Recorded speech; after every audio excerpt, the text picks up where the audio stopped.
Ayun, isang mapagpalang araw po sa ating lahat mga kaibigan. Welcome back sa ating channel. At since nagka-problema po ang ating battery sa ating Honda CB mga kaibigan, ay gagawa po tayo ng DIY na battery mga kaibigan.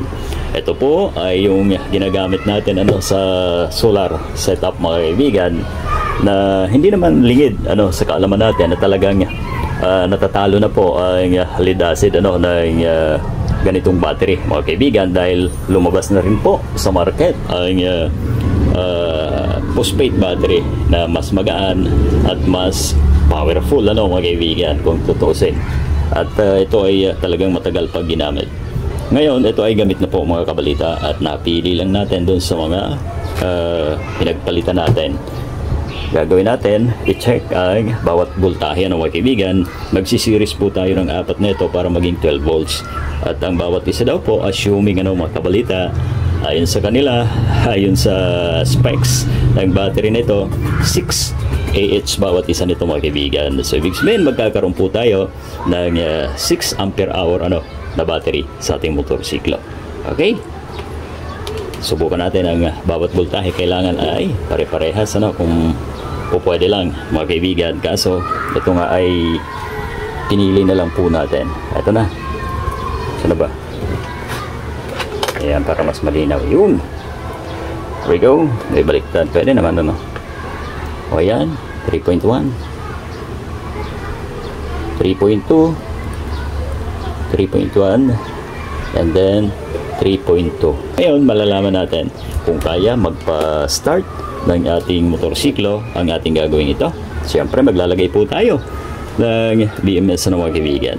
Mamaya na po yun, dahil kukonek muna natin ang ating battery. Ganito lang po yan mga kaibigan. Instead na pahaba po kasi, ay pinalapad na lang po natin. Ito ang negative positive, papunta rito, bababa, connect, doon, connect. Positive yan, main mga kaibigan. Ganun lang kasimple ang gagawin natin. So ito na mga kaibigan, at pag dugtungin na natin, ayan. Ingatan na hindi magkaroon ng short habang tayo ay nagko-connect ng ating battery mga kaibigan. Sayang, malulubat agad. Yan. Series lang po to mga kaibigan, walang parallel. Kasi sapat na po yung 6 ampere hour mga kaibigan, 6 amperes. Hey. Ito. Pag ito ay maganda, so gagawa po tayo ng nakasilyo mga kaibigan, upang kahit paano ay may kita tayo. Yan naman ay kung magiging maayos dapat nakasilyo po talaga. Ayan na. Oh, ano lang kasimple. Connect na yan. Ito tayo negative. Ayan, tapos sa kabila naman po ang connection. Kailangan hindi yan mag dikit sa ground. Ayan, putulin natin to. Ayan, at i-solder syempre. Wala pa yung kukunting panghinang natin mga kaibigan. Yun na nga lang natitira. Ayan.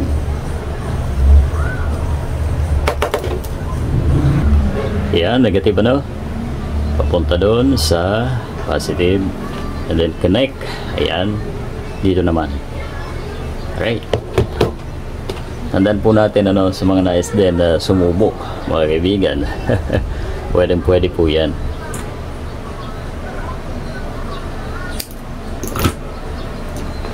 Yan, putulin natin.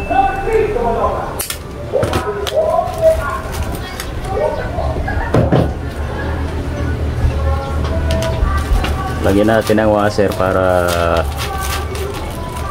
masikip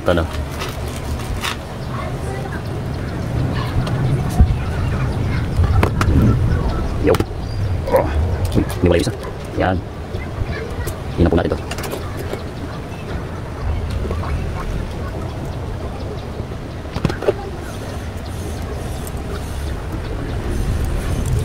Opo.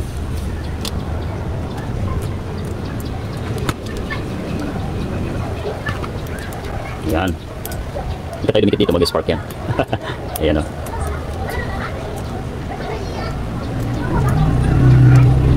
Yo, ayan. Kita na natin.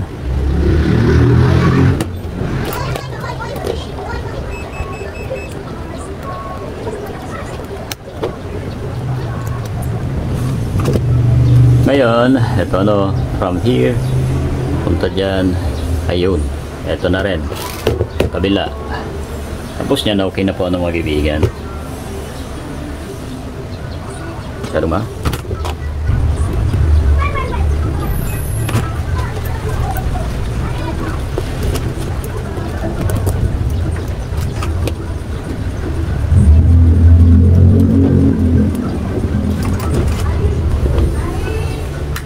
tuloy natin mga kabalita ito.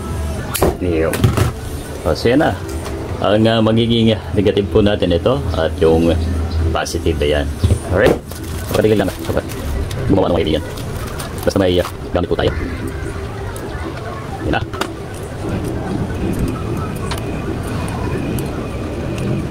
Yung. Ngayon, sapatin natin ang voltahe. Kung naging 12 volts pa. Baka may idea mga kaibigan. Ano? Ayan. Ito ang voltahe natin. Check natin. Ang positive. At ito ang negative. O yun, 12.8 mga kaibigan.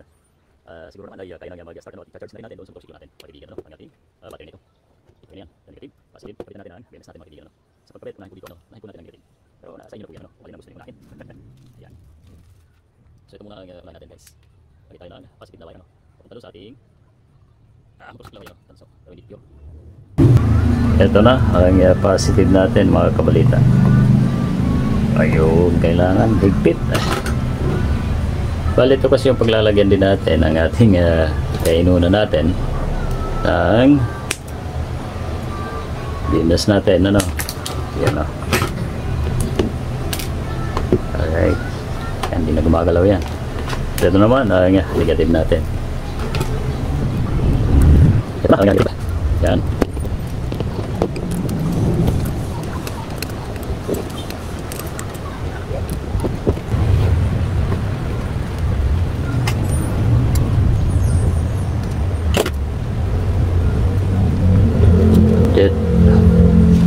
Ito ang negative ang BMS mga kaibigan, ano. Sunod-sunod na po yan, battery 1, battery 2, battery 3 and then 4. Yun, wala pa tuloy.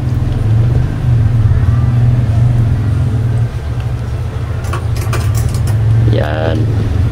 So ang battery 1 po natin, kulay white, ano mga kaibigan.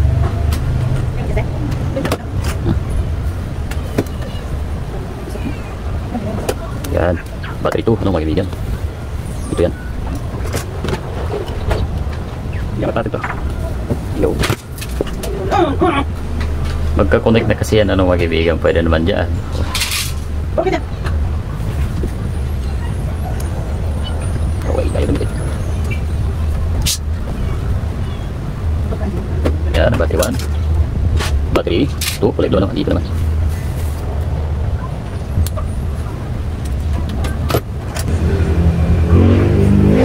Yan. So battery 2 na tayo ng mga kaibigan. Yan na.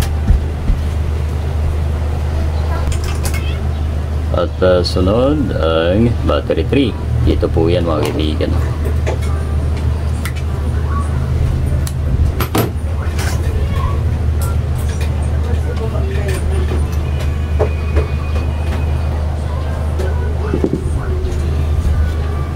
So ang battery 3 natin. Yan. At syempre yung final ano, battery 4. Ito, positive. Yan na yung doon sa main positive natin. 4S. Yan. Ito na.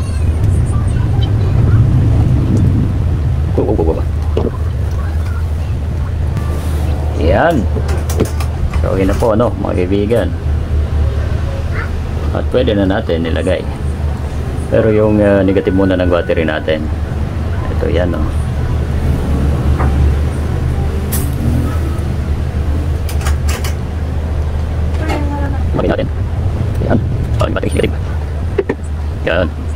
At yung positive, so balik ka lang. Sa na. Ganyan, ganyan, yan. So, may positive. Malayo. Kaya ako. Yan.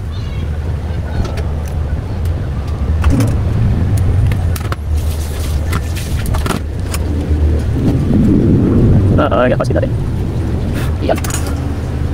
So, pwede na natin ikabit, ano, guys. So, yan na, mga kabalita, ano, at nailagay na natin. Saksak na natin ang sakit, ano, ang sakit ng BMS natin. Ayun. Okay. So, yan na po yun, ano, at dito tayo kukuha ng auto. Alright. Check natin para hindi magkamali. Okay. Positive, ito na.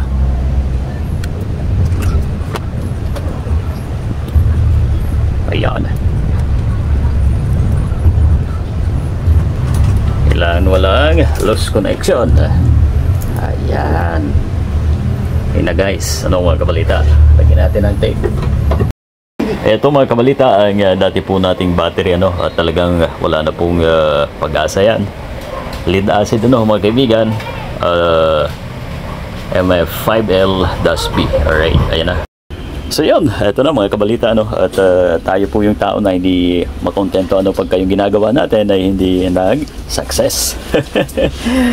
Ito lang naman ang ginawa natin. Ayan, yung pa rin pong battery, ano, mga kaibigan, at nagpalit lang po tayo ng BMS dahil nagdududa po tayo. So ito may heatsink, ano, ang isa na yan mga kaibigan. Ito wala, ito po dati yung gamit ko. Alright, ngayon na yan, nakatornilyo po tayo, no. So, dito na tayo sa ating pang finale. Try na nga natin na i-on mga kaibigan. Ito na. Oh, yung tunog na yun ay na-miss ko yun. Parang bagong battery ah. Ito na. Ayun. Kayang-kaya na po pala mga kaibigan. So yung ating phosphate ay lumaban, ano. Alright. Yari. Siguro sa po, ano? Right. Huwag natin patayan. Kung talagang yakang-yaka na. Nakakatuwa naman, ano. Ayan ulit.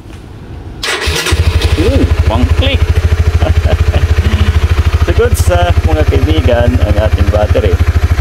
Ayan na po, ano. Iayos lang po natin yan dyan, ano, mga kaibigan. At hahanap tayo ng housing o yung case na gaya po doon sa ating motolite na nakalagay dyan, mga kabalita, no. Okay. So, sana ay may napulot po tayong idea sa ating vlog na ito, mga kaibigan, ano.